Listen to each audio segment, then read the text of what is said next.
राज्यामध्ये गुइलन बॅरो सिंड्रोमचे रुग्ण मोठ्या प्रमाणात वाढत आहे.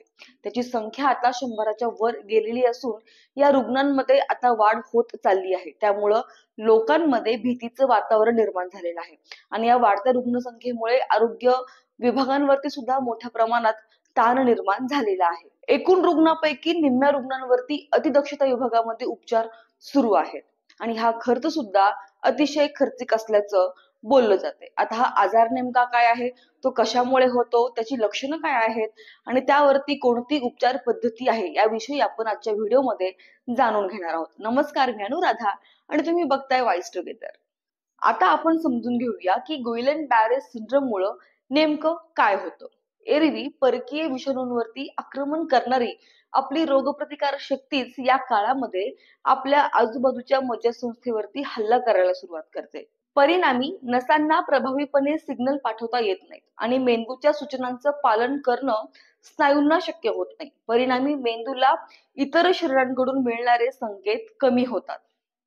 त्या व्यक्तीच्या स्नायूंच्या हालचालींवरती नियंत्रण राखणाऱ्या वेदना, तापमान, स्पर्श या सगळ्यांची जाणीव करून देणाऱ्या नसांवरती आणि त्यांच्या कामावरती परिणाम होतो.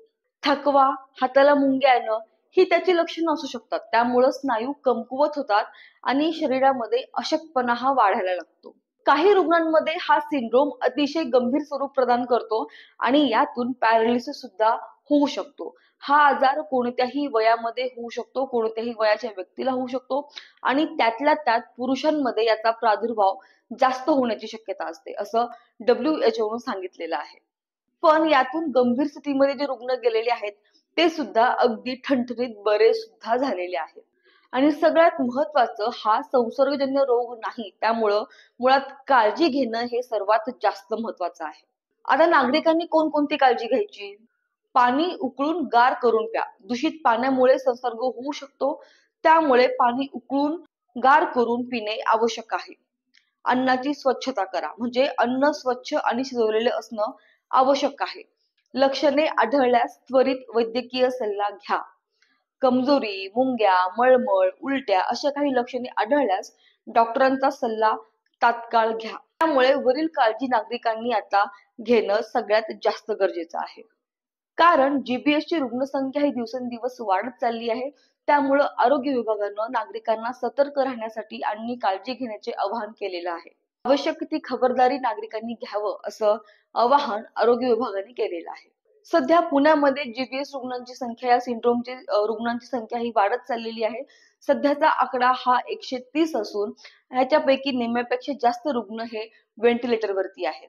विहंगड रस्ता परिसरातील किरकटवाडी, नांदोशी, नांदेड, धायरी या गावात अधिक रुग्ण सापडत असल्याने राजाराम पूल ते खडकवासला दरम्यान महापालिका हद्दीतील या भागांना GBS बाधित क्षेत्र म्हणून घोषित केलेलं आहे. तर ही आहे गुइलन बॅरे सिंड्रोम म्हणजे GBS या सिंड्रोम विषयीची माहिती, त्याची लक्षणं, त्याची कारणं आणि याच्याबद्दलची घ्यावयाची खबरदारी. तर नागरिकांनी सध्या सतर्क राहा, काळजी घ्या.